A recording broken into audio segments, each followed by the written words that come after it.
Hey everybody, it's Connor, just me. Welcome to the Hoopercast Movie Hour. This is one of those nights where we didn't record, but I'm going to record this intro here for this episode. A number of reasons we didn't record. God knows when you're listening to this because it could be a long way away. Probably is. But one of the reasons we didn't record is my voice is terrible. It's gotten a little better. I sounded like RFK Jr. this morning. I could barely get a syllable out. It's improved a little bit. So now I just sound like the Halo guy. Overkill. Triple kill. Running riot. So anyways, doing that itself makes it worse. So figured we wouldn't record tonight. Dustin's not feeling so hot either. Yeah, what do you care? By the time you're listening to this, that's all past.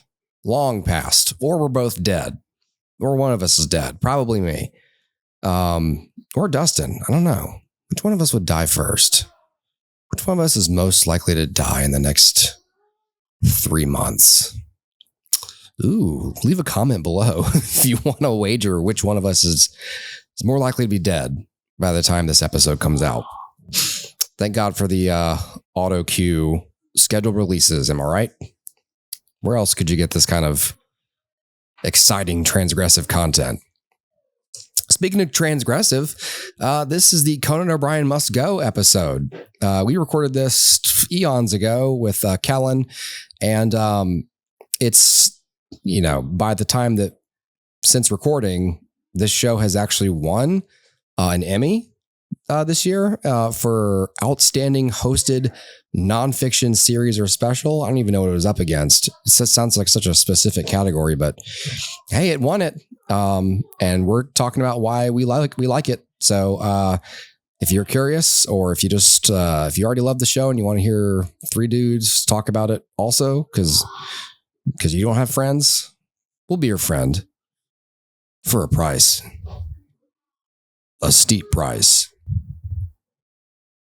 Your life. Anyways, please enjoy Conan O'Brien Must Go. Earth. To truly appreciate the astounding grandeur, sometimes you must defile it. Behold the Defiler. I'm Conan, the Red. Are my pants falling? I think my pants are falling down. Yeah. This is a travel show I'm doing. Oh, my. Where I visit my fans. Holy shit. From around the world. We must embrace the way people do in this country, which is I'm supposed to kiss you, right? You're making it so weird. That's what I do. That is my gift. You can't buy that kind of propaganda. What's your first impression when I come up to you? I don't want to lie. Try this. Not bad. You can lie a little. I How about a already did. little? You already did.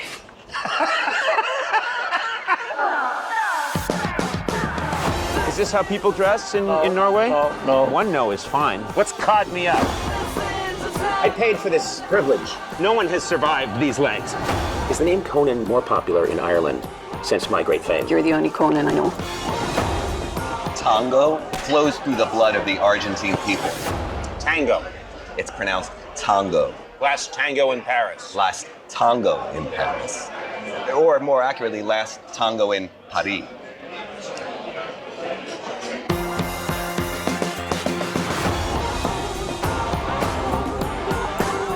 You say tango or dongo? Tango, right? It's tango. It's not tango. These people live here. Which is a travel show created by Conan O'Brien, and it's on HBO Max. Do they call it that here? Doesn't it feel good to say HBO Max again? It still says Max on thingy on Wikipedia, but it has been changed. Never stopped, baby. Never stopped. So I know you guys have also watched this show, and one of the reasons I brought up Walter Mitty in this whole thing is it all kind of tied into Conan O'Brien because it has the same effect on you, which is like, wow, travel looks fun. And yeah. And so I took me a while to get onto this show just for reasons, but it's fun to see Conan O'Brien go on adventures. And the sum of it is like, okay. Like it's sometimes it's uncomfortable to watch people like experience Conan in person. But the best stuff comes, as always, from his cynical diatribes about the state of the entertainment industry. That's always where I find like you can feel him like daring the editors to cut it because it's too somber. But like the CG horse face. The CG horse face. Yes. There was He's like, ain't no way the horse is making it. Yeah. There was one where he goes like the Sigmund Freud Museum and he lays on like the couch and it's that was like the second season. It's like 5 minutes of him just going like, and then they say, Conan, go over here at a moment's notice. And I do it because I have to stay relevant. And it was just a very honest, like, the entire show is framed as if Conan is a like defiling, like gross remnant of nature, and it's Werner Herzog, I think, or a sound alike. No, it's Werner Herzog. It's actually Werner Herzog. Yeah. Well, anyway, so when I first fired that up, I was just like, I don't know. I think it's a really fun show. I envy Conan's ability, like when you're well known enough that people know your level of comedy and that you can comfortably be a complete asshole to them and they know you're not really serious. Yep. Like that's like a superpower. And like some people might watch it and go, oh God, I need him to stop doing what he's doing. But I watch it like I'm like a sicko. I'm like, keep doing it. Keep weirding people out. What I always love about Conan is two things. One, that he can be a total jerk, but then turn around and put himself down. Yeah. It's the self-deprecation that I love. Yeah. Anytime he makes fun of his own appearance or his own, height or whatever it might be, it's like, this is 100% what I come here for, because no other comedian right now is giving that level of self-hate, and I just love it. Well, he's also cynical without like, I don't know, you still feel uplifted by his comedy. Yes. But it's entirely cynical, like Connor said, because his whole thing is about his fall from having like his dream talk show for, and then stolen from him, and then having a show on a lesser channel, and now he's like had to stoop so low podcast. to the weekly or the daily The whatever weekly, podcast, the weekly podcast. Yeah. weekly podcast, and it's just like you can tell that he's like, I know I'm in the twilight years of my career. Yeah, I'm still trying to have fun, as much fun as I can while doing it. Yes, and he's making so much money though. That sale to XM was ridiculous. that's right. Did y'all hear about this? I forgot. Wasn't it like $60 million? Something? What is it? More? Some crazy amount of money. That obviously didn't all go to him, but still. Sure. Let me find out. It's like Coco Media Company or whatever it's called. Yeah, Team Coco or whatever. $150 million. $150 million. Yeah. Just for his podcast rights? Yeah, the pretty much. Podcast as well as the entire digital media business, Team Coco. Oh, okay. Well, that goes back to the TBS stuff. Yeah. So I honestly feel like, Dustin, we should trade some of our Conan stories back from. I mean, we reference them enough, so maybe it's not that. But like Connor, you were privy to this like Conan mashup of like best hits or whatever that Dustin and I like watched religiously, right? Mr. T going apple picking with Conan. Oh yeah, well you mean like just from like going down YouTube? You mean? I mean, yeah, we would watch the show and stuff like that, but Dustin, like there were a couple of YouTube videos that we would just put on rotation when we wanted to like fill our 2-person Oglethorpe dorm. Oh yeah. I mean, yeah, the apple picking for sure. Yeah. Hey, apple, you get out of that tree.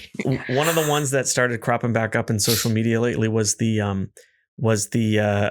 canine trained dog or whatever. And the guy's in the padded suit and I believe I sent that to you guys because I hadn't seen that before. Yeah. It's so good. That's good.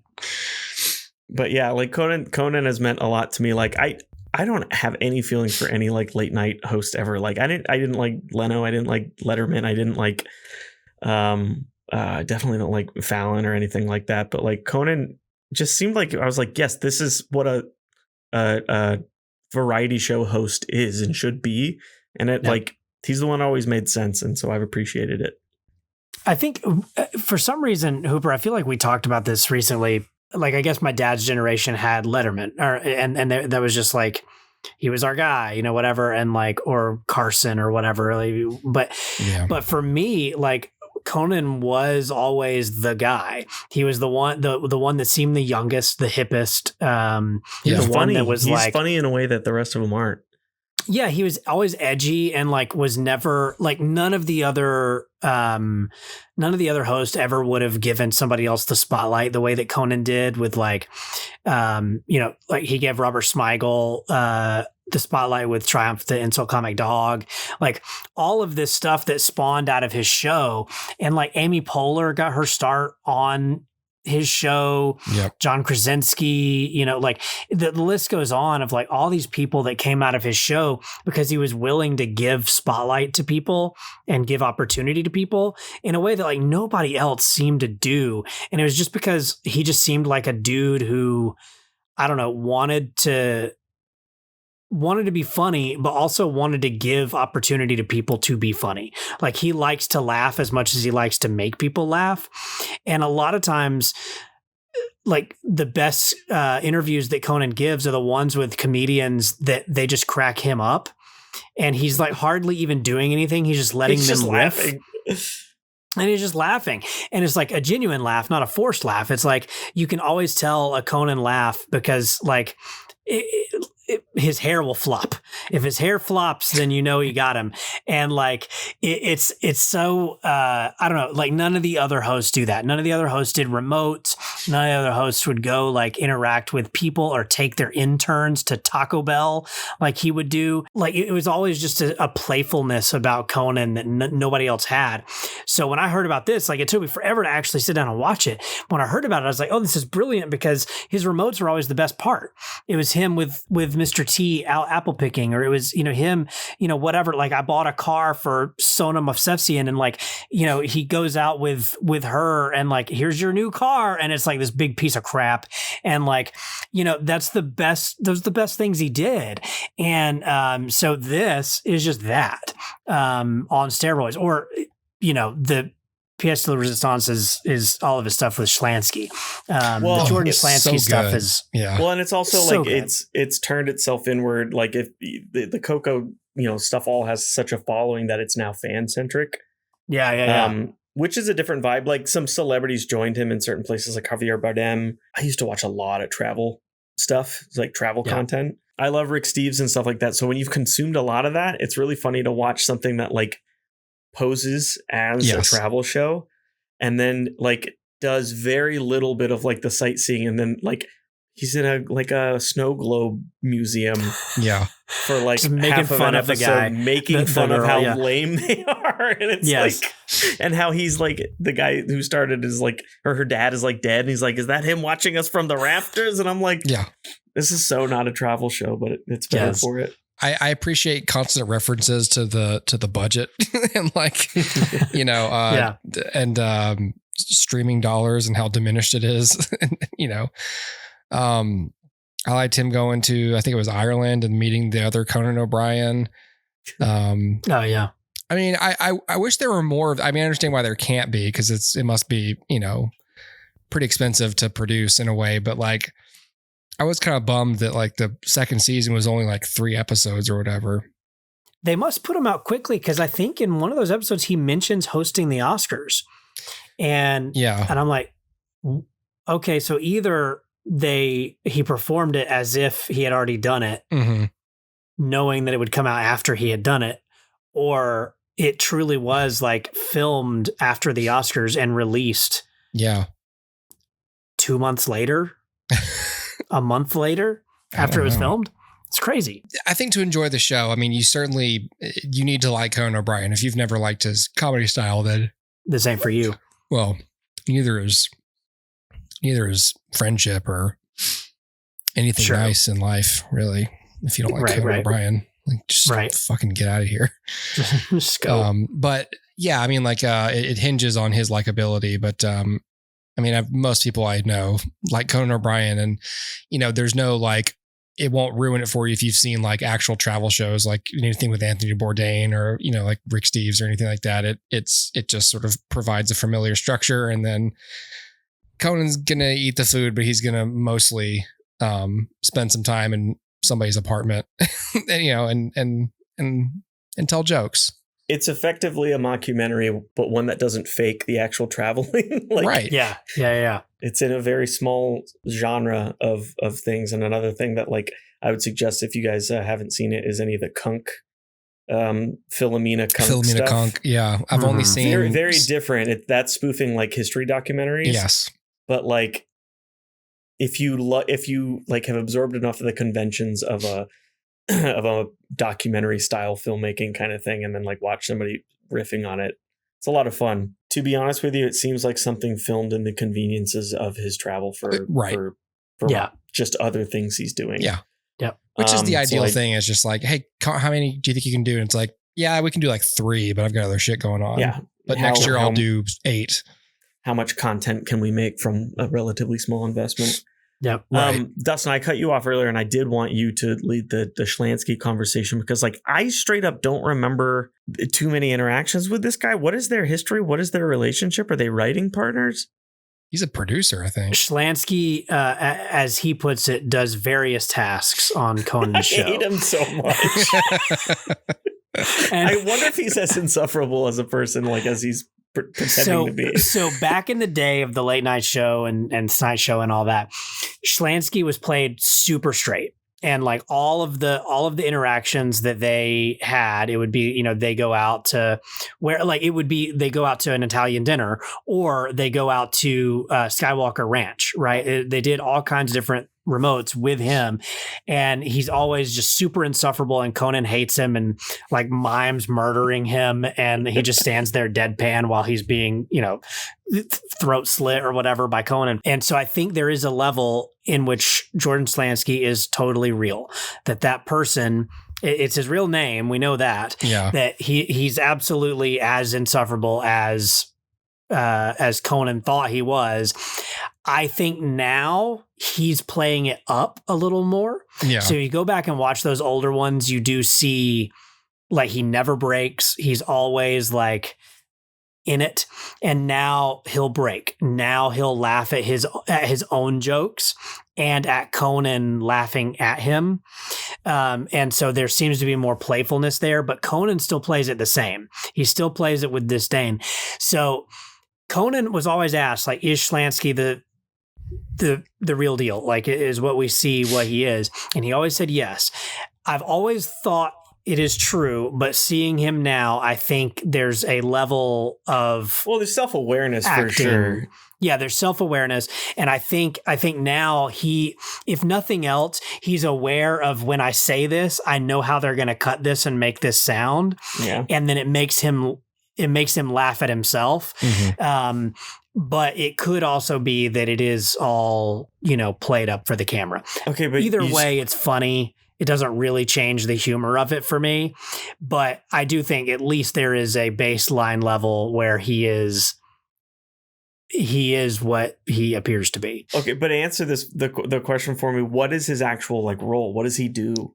For this show, it says supervising producer. He's a supervising producer, yeah. It says here, in the final week of Conan, host O'Brien jokingly looked back on 26 years of working with Schlansky and said, "I still have no idea what he does for my show." He still says that, and he's like, "What do you do?" And his answer is always various tasks. I do various tasks as assigned. They're Don Quixote and Sancho Panza. And Sancho Panza. That was the best thing. Yeah. I think between both seasons, that was so good. Yeah, it was. It is so good. Oh man. Yeah. Well, apparently they have a show together on Sirius. On Sirius, yeah. Yeah. And they've released a couple of those episodes on Conan's, podcast feed. Oh, really? And I've listened to a few of them, and they are great. And they just talk about random things. They did one where he's always correcting Conan's Greek and Latin pronunciations of things and etymology of words and all of this. And so Conan has a Latin expert on the show, and he's like, okay, so, he's an expert in Latin and Greek and all these other things. And so he's like, so Schlansky says it's pronounced this, is it? And the guy's playing back, well, it is close. And so there's a this back and forth where, Schlansky was right about a lot of things, and Conan now has to be super aggravated at the fact that he's invited this guy on and he's validating Schlansky and not him. And it is great. It's hilarious. And but I think even in this, like they reference one of these where he says he wants to say tango instead of tango. Yes. And Conan hates him. Like, it's not tango. And they reference that in the thing where he's like, so tell me, is it tango or tango? And the guy's like, well, it's tango. It's more like tango. And, and so Conan was like, ha ha, and it's, this moment of comeuppance. Like, this is a weird thing to hope, but I genuinely hope they actually hate each other. And because again, the humor is the humor. It'll always be the humor. It's always funny, but I don't know. In real life, when you watch like a show and you're like, I hope they're all friends. Like you watch Parks and Rec and you're like, I hope they all still talk. I hope that those two men hate each other forever. That would be strange, I think. I want there to be an episode where Schlansky has passed away and Conan goes to his funeral and is the happiest person. Gives his eulogy. He films a remote at Schlansky's funeral and is so happy. I could watch this. I mean, like, I don't even care how frequently they do it. It's there was some article or thought or something I sent to you guys recently about the gap between seasons on streaming and how if it's too long it may as well not even exist, and that the gap itself leads to cancellation. But I don't know if that applies to this show necessarily.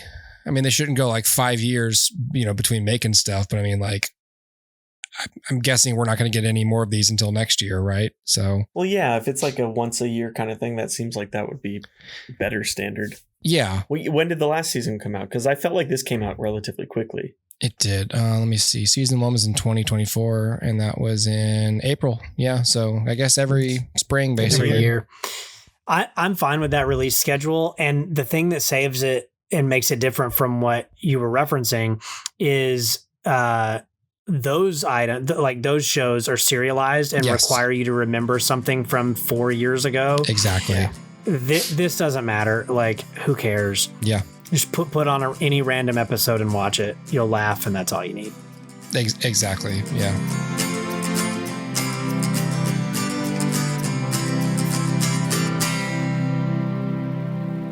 Your life